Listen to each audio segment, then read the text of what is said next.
tertiary. Let me just start with this live.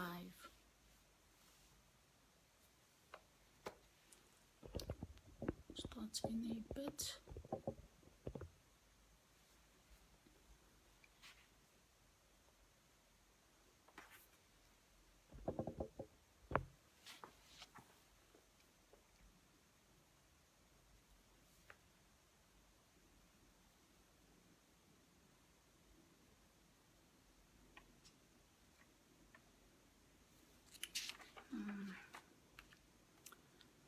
Okay, I'll just start. Hello everybody. My name is Busisiwe Nhlapo. I am a speaker.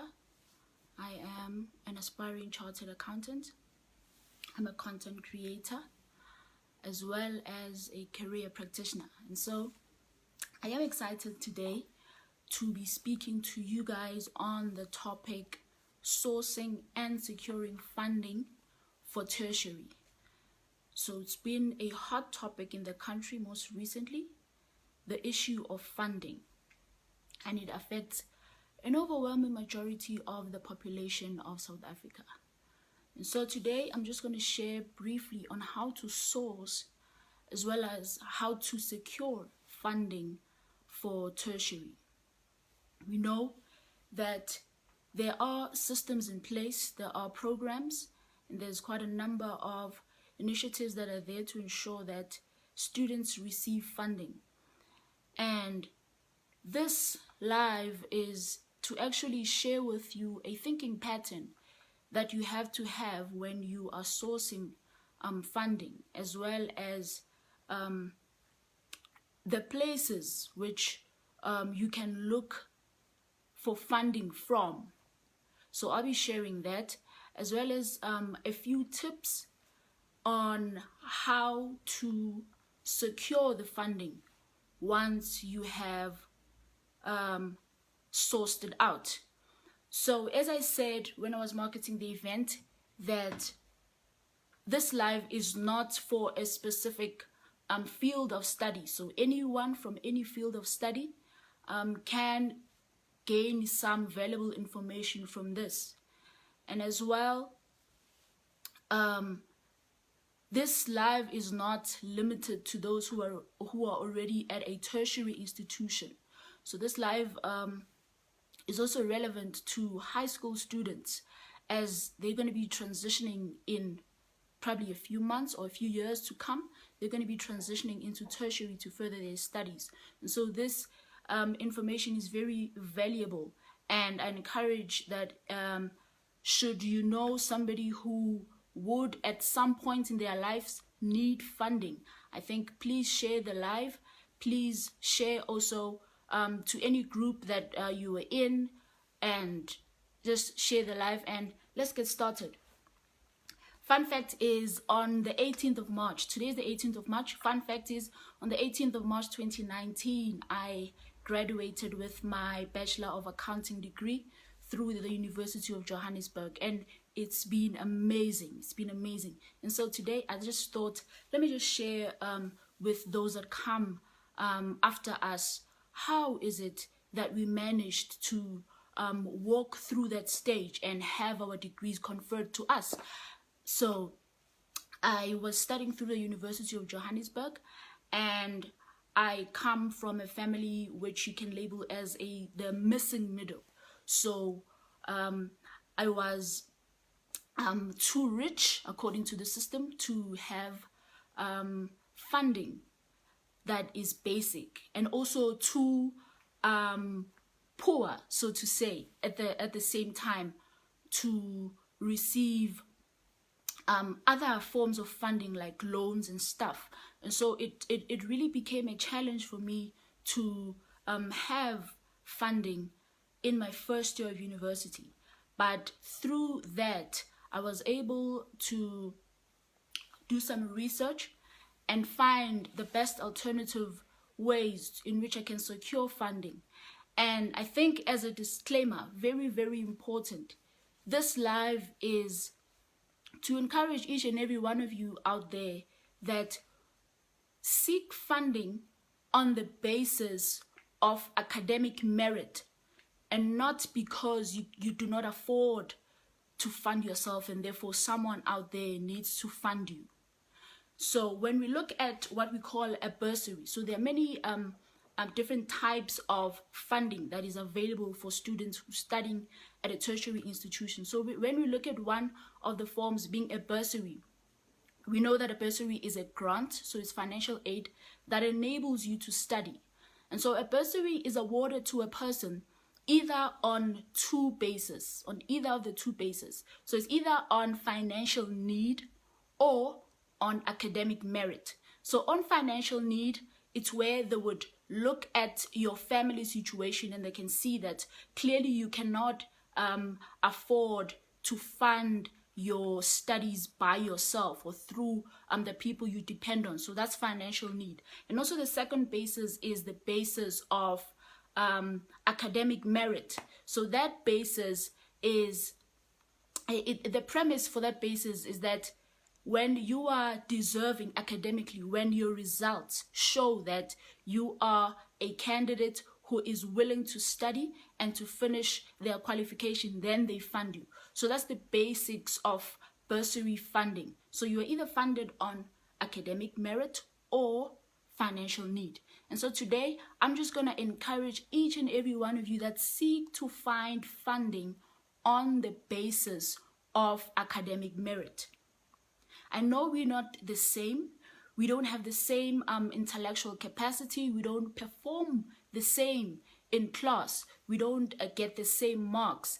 But I think and I clearly believe that it is possible to get funding on the basis of academic merit. And so that's the message that I'm pushing, that get funding, not because you need it, but because you've earned it. Earn the funding that you get. And so I'm just going to share briefly. So today I'll be speaking about where to source funding, and secondly, how to secure it once you've sourced out funding. So I'm going to share a thinking pattern. So it's not a list, it's not an exhaustive list of bursaries that I'm going to be speaking about, but it's going to be a thinking pattern that you ought to have in order for you to source out as well as secure funding. So we know that studying through an institution or an institute of higher learning grants you a skill at the end of the day, and that skill makes you to be employable. And because of that, I think the thinking pattern that you need to have when you're looking for funding is to ask yourself this very important question: where am I likely to work once I have obtained my qualification? That's the most important question that you should ask yourself. Where am I likely to work once I have the qualification that I am seeking to pursue?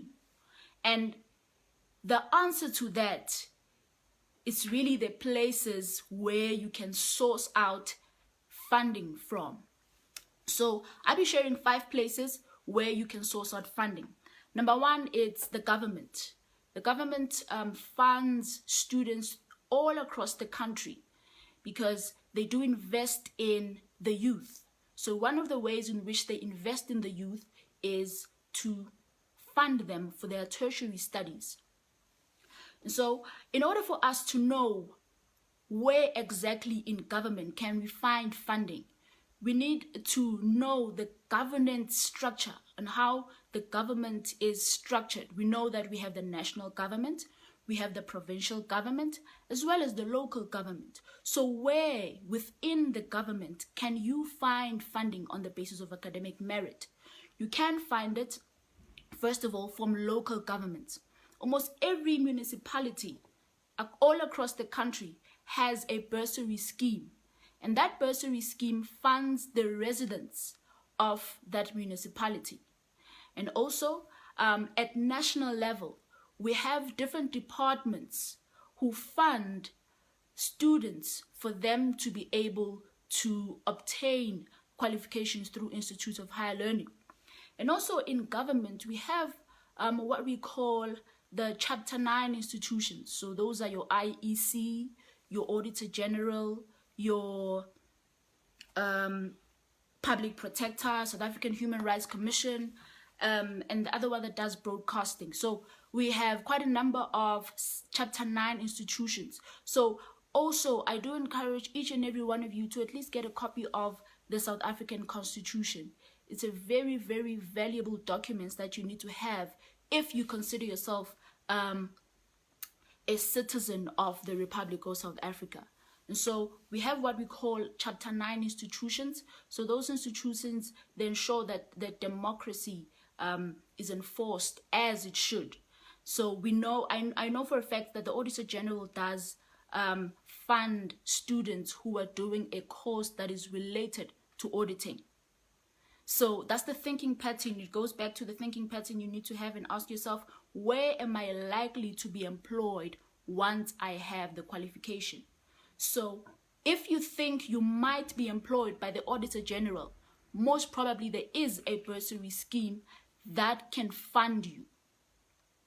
If you think you can be employed by the IEC, if you think you can be employed by the South African Human Rights Commission, then most probably there is a bursary scheme that funds your course. So it's a matter of asking yourself, where am I likely to be employed once I finish my qualification?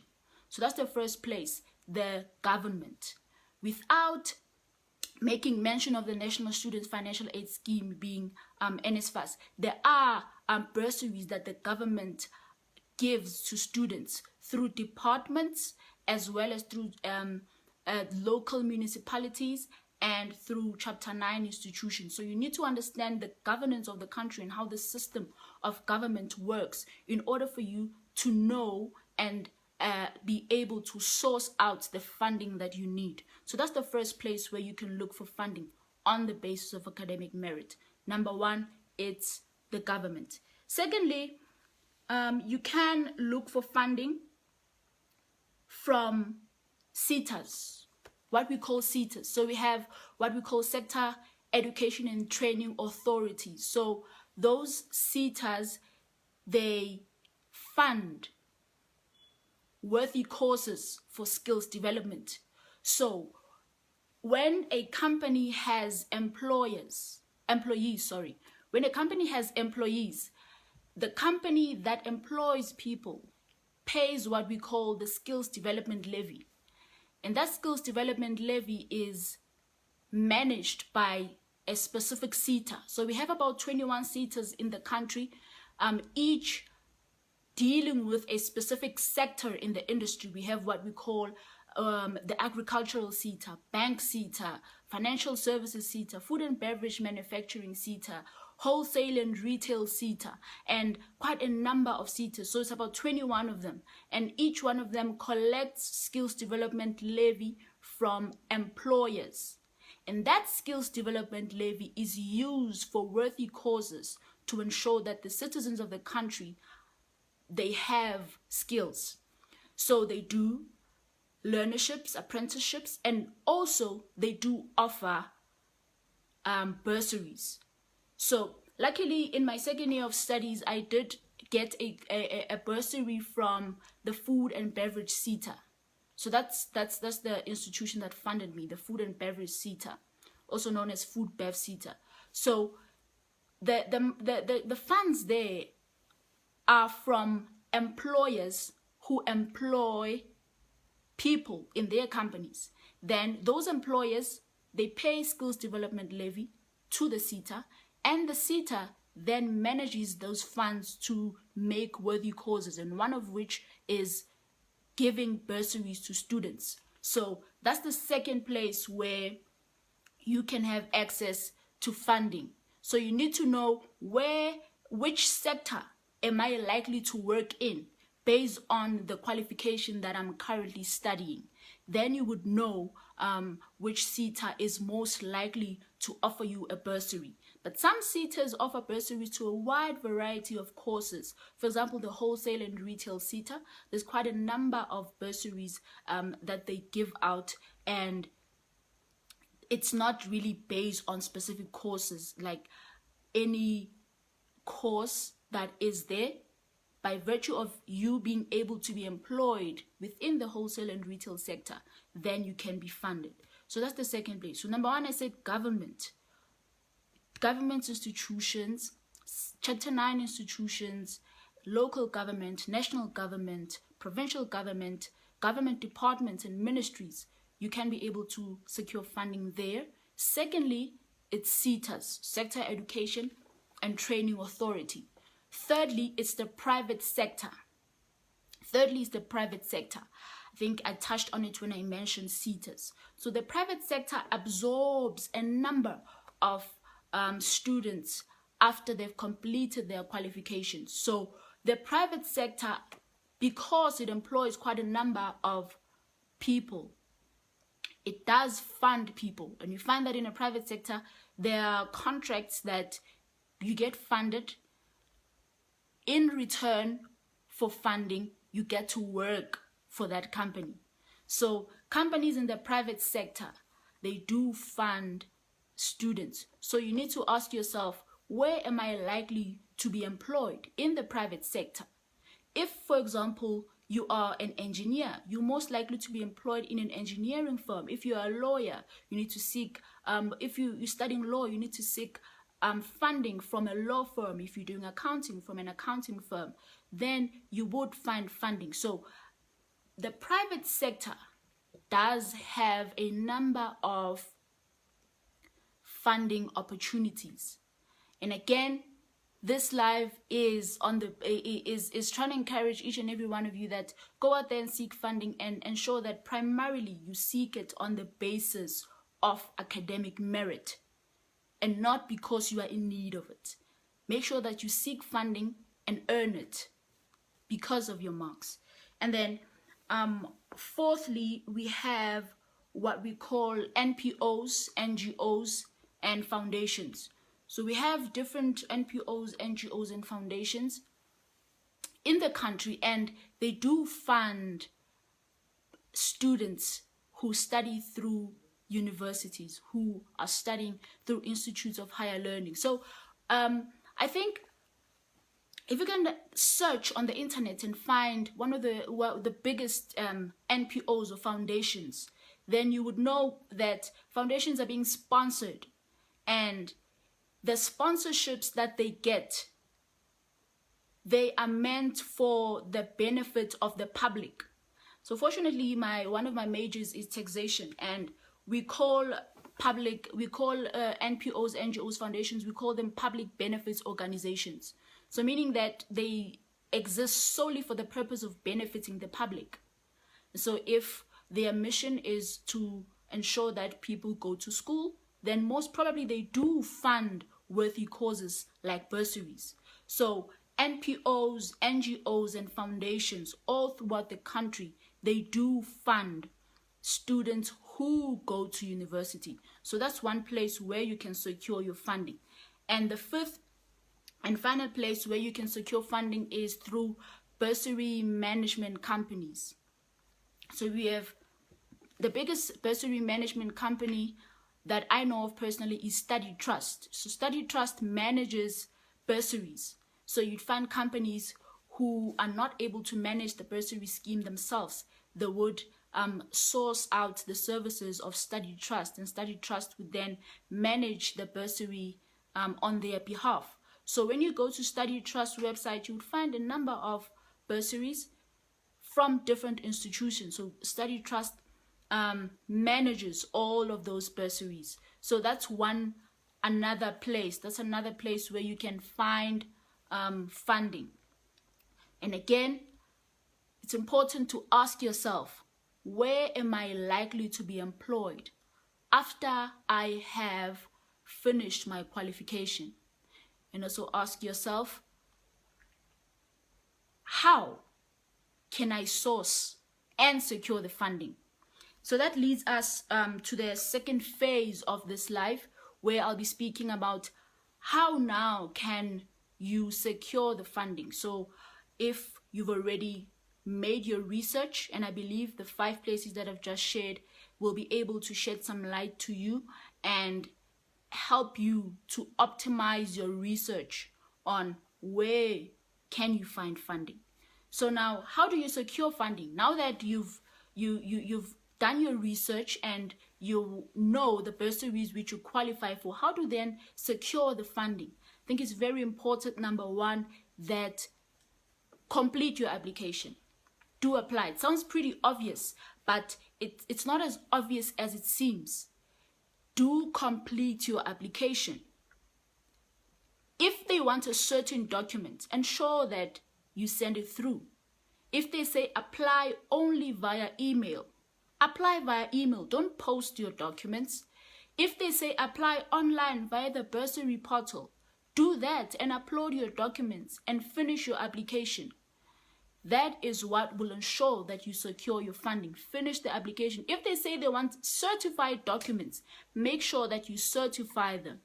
If they say they want this document and that, make sure that you give out the information that they need. And you don't have to lie on your bursary application.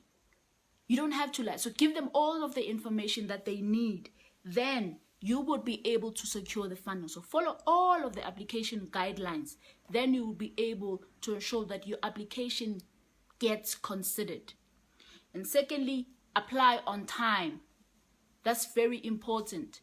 So if the bursary says closing date is 30th September, ensure that by 30th September, you've already sent through your documents. Applying last minute makes you prone to making mistakes, makes you prone to sending through an application that is incomplete.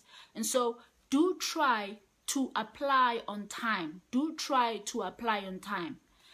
And then also, thirdly, market yourself. Now, I know this sounds too far-fetched because I'm speaking to students, but because I'm sharing information on securing funding on the basis of academic merit, it is thus important to market yourself. Most academic merit bursaries would say something like, write a 2-page motivational letter on why we should fund you, or make a CV and send it through to us. Or they say motivate, or they would say get a recommendation letter from somebody who's in authority and who knows you very well. So that's a point for you, that's an opportunity for you to market yourself, not just for the sake of the bursary, but even beyond the bursary, even beyond you studying. So market yourself. Ask yourself, how am I different from the rest? Then use that to your advantage. Ask yourself, how am I different from the rest? Why should this bursary scheme fund me? That's marketing yourself. Explaining and proving that you are not the same as the next person, even if you have the same marks. That is what marketing yourself is all about. And fourthly, prepare for the interview, because most academic merit bursaries, they would then have an interview phase. So if a bursary scheme has an interview phase before they select you, then you have to prepare for the interview. You have to be well prepared, because it's not about you being a student. It's about you going out there in the world, because it would be now post-matric, and that would be the time where everything you do either makes or breaks your career. So everything that you set to do, you have to prepare for it. You have to prepare for it. So if you have an interview from a bursary that is considering funding you, then you need to prepare for that interview. So that's all about securing funding. And also, the last consideration that I'll be sharing is the fact that a bursary is a contract. A bursary becomes a contract between you and the institution that funds you.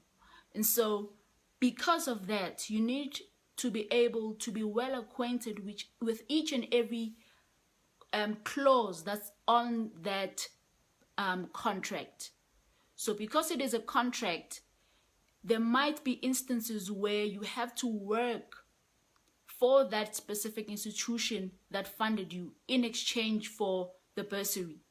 So which is why I say the bursary is a contract. Okay, there's a question here from Tepiso. Uti, is there a place that lists all the bursary or scholarship opportunities where one can go to? Definitely. There are many websites as well as pages on social media that lists bursaries. We have SA Bursaries. It's a website and a social and its own social media as well. We have Study Trust, so they manage bursaries on behalf of other companies, and we have other personal brands who also share bursaries. So on social media, there are quite a number of people who share bursaries and share the information that is needed for you to access the funding that you need. So every time towards the closing date, they do give out the information that is relevant. Shout out to Kagisho Likunye. Thank you so much for the opportunity you've given me to impact the lives of students, and it is because of your motivation, your drive, your hard work, your positivity that I'm able to impact the lives of students. You know, it's been a year. Actually, Kagisho spoke to me back in 2019 when I published my first book that why don't you do something for students? And I was like, no, I'm busy. No, I can't do it. I'm busy. But because of his persistence, I was able to then later say, okay, let me try this thing out. And it's been worthwhile. It's been fulfilling. So shout out. Thank you so much, Tepi, for the question. And there's a question again from Gosnati.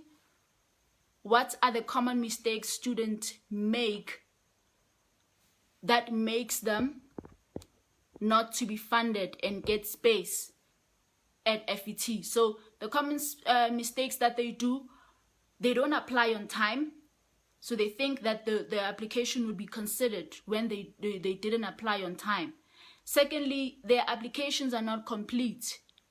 So you'd find that there are certain spaces on the application form where they did not complete and they wrote wrong things, and some people even lie when they apply for bursaries, which I think is not ethical at all. If you do qualify for the bursary, qualify because you do qualify, not because you made yourself to qualify through filtering out information for the sake of securing that funding, which is why I advocate that everyone who applies ought to get funding on the basis of academic merit and show. And I think this message goes out to everyone who's still in high school. If you still have an opportunity, probably you're in grade 10, 11, 12.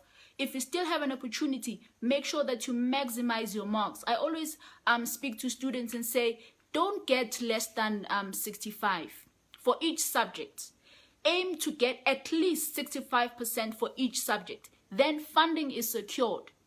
Because if you get less than that, then you wouldn't be able to secure the funding that you need. You would then have to opt for the funding that is given on the basis of financial need. So I don't know if there are any other questions. No, I don't see any. I think we've come to the end of the live. So the message that I'm advocating for is that go out there and study and perform well in school, perform well in university, so that at the end of the day, you are funded on the basis of academic merit. We have a huge crisis of people who need funding, but their academic results are very much questionable. And so we need to get to a point where we are serious about the fact that we want to study. I know that there are lots of factors that go into the marks that a person gets, but also it's important that you maximize your marks as much as possible. And so I mentioned briefly the ebook that I wrote. So in 2019, I published an ebook called the Mark Tracking Model. So that ebook is mainly focusing on academic performance evaluation. So when you want to keep track and manage your academic performance, and as well as aim or seek to improve, then that ebook is for you. So right after the live, I'll be sharing the link for you to download the ebook for free. It wouldn't take you a long time to read it. Just sharing that brief concept is important, and it would help you a lot. If you apply all the principles there, it would help you a lot in understanding how you perform as a student and then seeking to improve.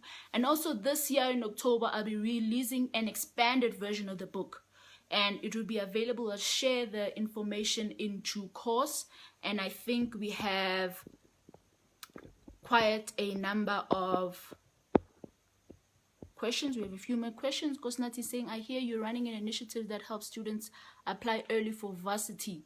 Yes. So I've partnered with Mwari Pizza House. Shout out to Mwari Pizza House.